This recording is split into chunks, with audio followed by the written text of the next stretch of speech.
वालेकुम स्टूडेंट्स, उम्मीद है आप लोग खैरियत से होंगे। आज हम लोग चैप्टर नंबर 2 की एक्सरसाइज नंबर 2.2 स्टार्ट करेंगे। इसको स्टार्ट करने से पहले देख लेते हैं कि इसमें है क्या। सबसे पहले हमारे पास है रियल नंबर्स। अब हमारे पास रियल नंबर्स क्या होते हैं? जितने भी हमारे पास नेगेटिव नंबर्स और जितने भी हमारे पास पॉजिटिव नंबर्स, वो सब के सब क्या हैं? रियल नंबर्स हैं। इसके अलावा जो ज़ीरो है, अब मैंने ज़ीरो को अलग से क्यों लिखा है? क्योंकि ज़ीरो क्या है, ना तो हमारे पास पॉजिटिव होता है और ना ही नेगेटिव होता है, इसलिए इसको अलहदा लिख दिया। नेक्स्ट हमारे पास जो स्क्वायर रूट में नंबर्स होते हैं, जैसे स्क्वायर रूट 2, स्क्वायर रूट 5, ये सारे क्या हैं? Real numbers. इसी तरह जो हमारे पास फ्रैक्शंस की फॉर्म में होते हैं, जैसे 1/2, और इसके अलावा जो हमारे पास पॉइंट की फॉर्म में होते हैं, जैसे 11.2, ये सब क्या है? हमारे पास रियल नंबर्स। नेक्स्ट हमारे पास क्या है? Properties of real numbers.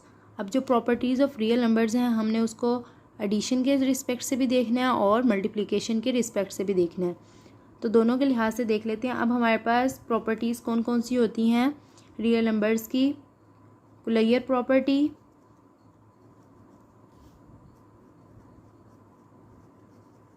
Second हमारे पास क्या होती है? कम्यूटेटिव, थर्ड हमारे पास कौन सी होती है? एसोसिएटिव, फोर्थ पे हमारे पास क्या है? आइडेंटिटी, और फिफ्थ पे हमारे पास क्या है? इनवर्स। हमने इन सबको क्या है, एक दफ़ा एडिशन के लिहाज से देखना है और एक दफ़ा मल्टीप्लिकेशन के लिहाज से देखना है। सबसे पहले हमारे पास यहाँ पे क्या है? Closure property. अब कुलैयर प्रॉपर्टी को सबसे पहले हम एडिशन के लिहाज से देखेंगे, देन सब्ट्रैक्शन के लिहाज से देखेंगे। अब इसकी डेफिनेशन क्या है हमारे पास? Sum of two real numbers is a real numbers. मतलब कोई से दो रियल नंबर्स को अगर हम ऐड करें तो उसका आंसर हमारे पास क्या आएगा? एक रियल नंबर ही आएगा। जैसे अगर हम -3 को ऐड करें 2 में, तो हमारे पास क्या आंसर आएगा? -1। तो इसका क्या मतलब है कि -3 + 2 हमारे पास दो रियल नंबर्स थे, उनको जब ऐड किया तो हमारे पास कोई एक रियल नंबर ही आया है। तो यहाँ से हमारे पास डेफिनेशन क्या बन रही है कि अगर ए कोई नंबर है, उसको ऐड करें किसी बी नंबर में, तो वो किससे बिलोंग करेगा? हमारे पास रियल नंबर से ही। For all A B belongs to real numbers. इसी तरह एक और एग्जांपल देख लेते हैं। जैसे अगर हमारे पास 2 है एक नंबर और सेकंड हमारे पास क्या है? 5, तो जब इनको ऐड करेंगे तो हमारे पास क्या आंसर आएगा? 7। तो ये भी हमारे पास क्या है? एक रियल नंबर है। अब हमने एक कुलैयर प्रॉपर्टी देख ली एडिशन के लिहाज से, अब हम क्या करेंगे? मल्टीप्लिकेशन के लिहाज से देखेंगे। तो क्या आएगी हमारे पास? यहाँ पे हमारे पास क्या है? Closure property with respect to multiplication. इसकी डेफिनेशन में क्या है कि the product of any two real numbers is a real numbers. मतलब अगर दो रियल नंबर्स को हम मल्टीप्लाई करवाएं तो वो भी हमारे पास क्या है? एक रियल नंबर ही आएगा। जैसे अगर हम 3 को मल्टीप्लाई करवाएं 5 से, तो हमारे पास क्या आएगा? 15। तो ये भी हमारे पास क्या है? एक रियल नंबर है। एक और एग्जांपल ले लेते हैं। जैसे -3 × 2, तो यहाँ पे हमारे पास क्या आंसर आएगा? -6। तो ये भी हमारे पास क्या है? एक रियल नंबर है। नेक्स्ट हमारे पास क्या है? Commutative property with respect to addition. अब एडिशन के लिहाज से हमने कम्यूटेटिव प्रॉपर्टी देखनी है। इसमें क्या है कि two real numbers can be added in any order. Order का यहाँ मतलब क्या है कि अगर हमारे पास कोई एक नंबर ए है वो, और दूसरा नंबर हमारे पास क्या? बी है, अगर हम यहाँ पे इसका ऑर्डर चेंज कर दें, मतलब पहले बी आ जाए और बाद में ए आ जाए, तो कोई फ़र्क नहीं पड़ता। ठीक है, मतलब a + b या b + a एक ही बात है हमारे पास। एग्जांपल ले लेते हैं। जैसे यहाँ पे हमारे पास है -3 + 2, तो हमारे पास आंसर क्या आएगा? -1। इसी तरह यहाँ पे 2 फर्स्ट पे आ जाएगा, -3 ये वाला ए वाला। ठीक है, तो हमारे पास यहाँ पे भी आंसर क्या आएगा? -1। तो इसका क्या मतलब है कि अगर ऑर्डर चेंज कर दें तब भी हमारे पास क्या है? आंसर वही आएगा। नेक्स्ट हमारे पास क्या है? Commutative property with respect to multiplication. अब मल्टीप्लिकेशन के लिहाज से देखना है तो यहाँ पे क्या है? Changing the order of the numbers, अगर हम ऑर्डर चेंज कर दें नंबर्स का, we are multiplying does not change the product. इसका क्या मतलब है कि अगर हम ऑर्डर को चेंज कर दें तो मल्टीप्लिकेशन पे कोई इफेक्ट नहीं पड़ेगा। जैसे अब हमारे पास यहाँ पे 3 है, इसको मल्टीप्लाई करवाएं 2 से या 2 को 3 से करवाएं तो आंसर 6 ही आएगा दोनों का, ठीक है। तो इसका मतलब क्या है कि ऑर्डर अगर चेंज कर दें तब भी मल्टीप्लिकेशन पे कोई इफेक्ट नहीं पड़ेगा। नेक्स्ट हमारे पास क्या है, associative property with respect to addition. अब एसोसिएटिव प्रॉपर्टी देखनी है with respect to addition. Addition के लिहाज से if 3 real numbers are added, अगर 3 रियल नंबर्स को हम ऐड करें, it makes no difference which 2 are added first. मतलब अगर हमारे पास ए, बी और सी है, इनको ऐड करना है, अगर हम ए प्लस बी को पहले ऐड कर दें बाद में सी को ऐड करें तो इससे कोई इफेक्ट नहीं पड़ेगा, आंसर वही आएगा। या ऐसे कर लें कि ए ऐसे ही रहे और बी प्लस सी को ऐड कर दें और बाद में ए को ऐड कर दें तो आंसर वही आएगा। जैसे एग्जांपल ले लेते हैं, यहाँ पे हमारे पास ए क्या है 3, बी क्या हमारे पास 2 प्लस यहाँ पे ये क्या हमारे पास 5, ऐड करते हैं, यहाँ पे आ जाएगा 3 + 2 + 5। अब इन दोनों को फर्स्ट पे ऐड करते हैं तो आ जाएगा 5 + 5 और यहाँ पे 3 + 7। अब ये हमारे पास क्या बनेगा 10, और जब इनको भी ऐड करेंगे तब भी क्या बनेगा 10। तो इसका क्या मतलब है कि अगर हम कोई से भी 2 नंबर को पहले ऐड कर दें और बाद में 3rd नंबर को ऐड करें तो इफ़ेक्ट नहीं पड़ता।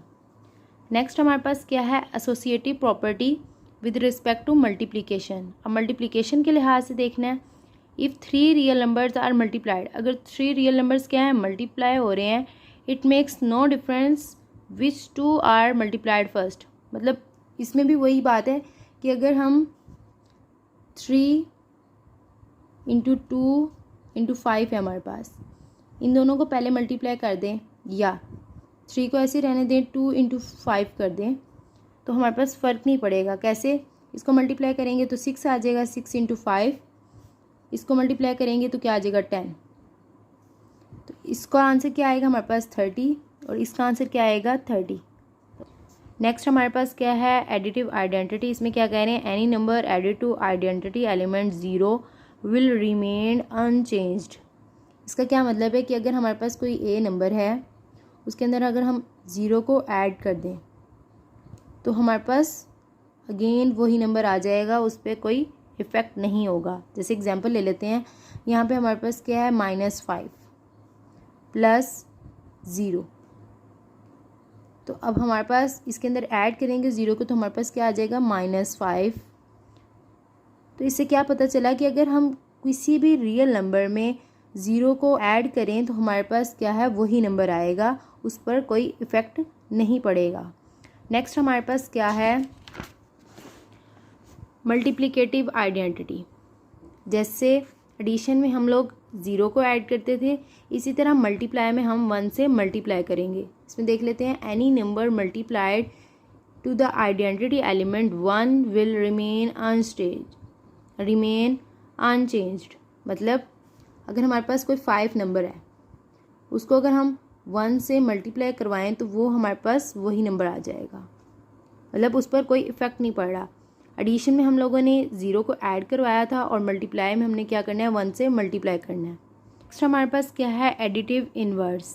अब एडिटिव का क्या मतलब है, एडिशन, और इन्वर्स का क्या मतलब है कि जो इसका ऑपोजिट हो, ठीक है, ऑपोजिट। जैसे अगर हमारे पास ए है उसका ऑपोजिट क्या होगा हमारे पास -a, तो अगर हम उसका ऑपोजिट लेंगे तो हमारे पास आंसर क्या आएगा 0। एडिटिव इन्वर्स में क्या करना है हम लोगों ने, अगर हमारे पास कोई नेगेटिव नंबर होगा तो उसमें हमने उसका इन्वर्स लेना है पॉजिटिव नंबर। इसी तरह अगर हमारे पास पॉजिटिव में है तो हमने उसका इन्वर्स लेना है, मतलब उसका ऑपोजिट लेना है नेगेटिव में, तो हमारे पास आंसर क्या आएगा 0। जैसे हमारे पास कोई नंबर 3 है तो उसका हमने ऑपोजिट लेना है -3, तो यहाँ से क्या आ जाएगा 3 - 3, तो आंसर क्या आ गया 0। इसी तरह अगर हमारे पास कोई नंबर है -5 तो इसका ऑपोजिट हमने क्या लेना है 5, तो आंसर क्या आएगा हमारे पास 0। नेक्स्ट हमारे पास क्या है, मल्टीप्लिकेटिव इन्वर्स। यहाँ पे हम लोगों ने क्या करना है, इसका क्या मतलब है, मल्टीप्लाई और यहाँ पे इन्वर्स का क्या मतलब है, डिवाइड। अब जैसे हमारे पास कोई नंबर 5 है तो इसका मल्टीप्लिकेटिव इन्वर्स क्या होगा, 1 डिवाइडेड बाय 5। तो जब इसको कट आउट करेंगे तो आंसर क्या आएगा हमारे पास, 1।